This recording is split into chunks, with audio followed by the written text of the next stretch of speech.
प्रयाणकाले मनसाचलेन भक्त्या युक्तो योगबलेन चैव भ्रुवोर्मध्ये प्राणमावेश्य सम्यक् सतं परं पुरुषमुपैति दिव्यम्. ಸರ್ವಜ್ಞನು, ಪುರಾಣ ಪುರುಷನು, ಸರ್ವನಿಯಾಮಕನು, ಸೂಕ್ಷ್ಮಾತಿ ಸೂಕ್ಷ್ಮನು, ಎಲ್ಲವನ್ನೂ ಆಧರಿಸಿರುವವನು, ಅಚಿಂತ್ಯ ರೂಪನು,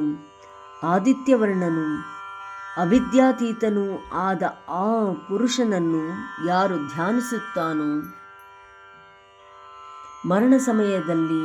ಅಚಲವಾದ ಮನಸ್ಸಿನಿಂದ ಭಕ್ತಿಯುತನಾಗಿ ಯೋಗ ಬಲದ ಮೂಲಕ ಭ್ರುವೋರ್ ಮಧ್ಯದಲ್ಲಿ ಪ್ರಾಣವನ್ನು ನಿಲ್ಲಿಸಿದಂತಹ ಸಾಧಕನು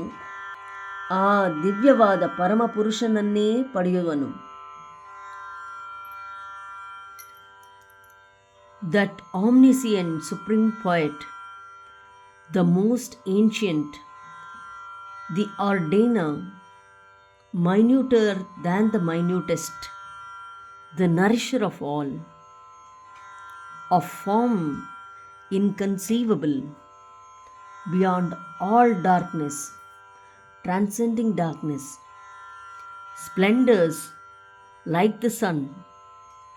he who recollects thus during the last journey with unwavering mind and with immense love, yoking the mind to the self and holding the prana, that is life force, between the eyebrows by yogic power, reaches the supreme divine Purusha, that is the Lord. प्रयाणकाले मनसाचलेन प्रयाणकाले मनसाचलेन प्रयाणकाले मनसाचलेन भक्त्या युक्तो योगबलेन चैव भक्त्या युक्तो योगबलेन चैव भक्त्या युक्तो योगबलेन चैव प्रयाणकाले मनसाचलेन भक्त्या युक्तो योगबलेन चैव प्रयाणकाले मनसाचलेन भक्त्या युक्तो योगबलेन चैव प्रयाणकाले मनसाचलेन भक्त्या युक्तो योगबलेन चैव भ्रुवोर्मध्ये प्राणमावेश्य सम्यक् भ्रुवोर्मध्ये प्राणमावेश्य सम्यक् भ्रुवोर्मध्ये प्राणमावेश्य सम्यक् सतं परं पुरुषमुपैति दिव्यम् सतं परं पुरुषमुपैति दिव्यम्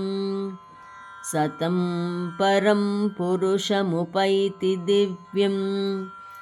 भ्रुवोर्मध्ये प्राणमावेश्य सम्यक् सतं परं पुरुषमुपैति दिव्यम् भ्रुवोर्मध्ये प्राणमावेश्य सम्यक् सतं परं पुरुषमुपैति दिव्यम् भ्रुवोर्मध्ये प्राणमावेश्य सम्यक् सतं परं पुरुषमुपैति दिव्यम् प्रयाणकाले मनसाचलेन भक्त्या युक्तो योगबलेन चैव भ्रुवोर्मध्ये प्राणमावेश्य सम्यक् सतं परं पुरुषमुपैति दिव्यम् प्रयाणकाले मनसाचलेन भक्त्या युक्तो योगबलेन चैव भ्रुवोर्मध्ये प्राणमावेश्य सम्यक् सतं परं पुरुषमुपैति दिव्यम् प्रयाणकाले मनसाचलेन भक्त्या युक्तो योगबलेन चैव भ्रुवोर्मध्ये प्राणमावेश्य सम्यक् सतं परं पुरुषमुपैति ದಿವ್ಯಂ. ಧನ್ಯವಾದ. ನಮಸ್ಕಾರ. ಶುಭವಾಗಲಿ.